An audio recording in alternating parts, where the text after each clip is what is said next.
నమస్తే అండి. భారత్ కి అమెరికాకి మధ్య అగాధం క్రియేట్ అయిందంటే ఎస్ అయిందని చెప్పేసి భారత్ చెప్పలేదు ఇప్పటి వరకు. అమెరికా చెప్పుకుంటుంది.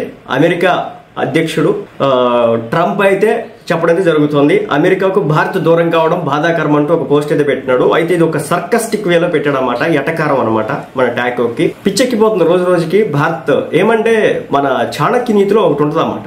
ఏ సందర్భంలో ఎక్కడ ఏ విధంగా ఎప్పుడు రియాక్ట్ అవ్వాలనేది చాణక్య నీతి చెప్తుంది. అది ఈ రోజున భారత్ అవపోసాలు పట్టినటువంటి దేశం.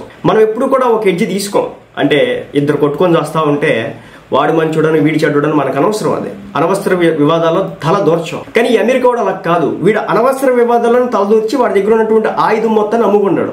ఇప్పుడు నేను మీకు ఇదంతా ఎందుకు చెప్పాల్సి వస్తుందంటే, యుద్ధం జరుగుతుంది ఎవరెవరికి, రష్యాకను ఉక్రెయిన్ మధ్యలో అమెరికాకి ఏం సంబంధం? అమెరికా ఎవడు అసలు? వీడికి ఇప్పుడు రష్యా మీద టారిఫ్లు వేయాలంటే ఉక్రెయిన్ వేసుకోవాలి, ఉక్రెయిన్ మీద టారిఫ్లు వేసుకుంటే రష్యా వేసుకోవాలి, వాళ్ళిద్దరు వేసుకోవాలి. ఇప్పుడు మనకే పాకిస్తాన్ గొడవ జరిగింది కాబట్టి భారత్ ఏం చేసింది, మీకు సంబంధించినటువంటి ప్లేన్లు ఏవి కూడా మా స్పేస్ లోకి రావద్దని చెప్పేసి మనం అడ్డు చెప్పినాం. అదేవిధంగా మా దేశానికి సంబంధించినటువంటి రవాణా సరుకులు మీ దేశానికి పంపించాం, మీ దేశం నుంచి వచ్చే మా దేశంలోకి రానియమని చెప్పేసి తెగేసి చెప్పినాం. సో ఇది విధానం. కానీ నువ్వు మధ్యలో అమెరికా ఎవడు? ఈ యుద్ధంలో వాడు లేడు కదా. మధ్యలో భారత్ ఎవరు? ఈ యుద్ధంలో భారత్ లేదు కదా.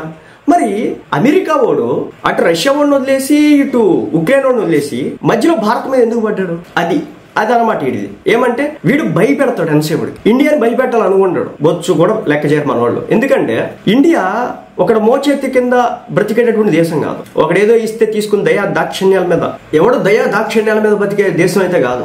స్వశక్తితో ఎదిగేటటువంటి దేశం. ఎన్ని కష్టాలు వచ్చినా ఎన్ని ఆటుపోట్లు వచ్చినా నిలబడేటటువంటి దేశం. కాబట్టి వీడి మాటలు లెక్క చేయదు భారత్. మన అవసరమైతే మనకి కార్గిల్ వార్ లో మనకి రష్యా సపోర్ట్ ఇచ్చింది. సో ఆనాడు భారతదేశానికి ఎగెనెస్ట్ గా ఈ కంట్రీలన్నీ, ఈ వెస్ట్ కంట్రీస్ అన్ని కూడా చేసి రచ్చ చేసింది. ఇలాంటి క్రమంలో ఈరోజు బయటకు వచ్చి అమెరికా మాకు దూరం అయిపోయింది, చైనాతో జత కట్టేసింది అని ఒక రకమైన ఏడుపేడుస్తున్నాడు. అయినా కానీ భారత్ లెక్క చేయదు.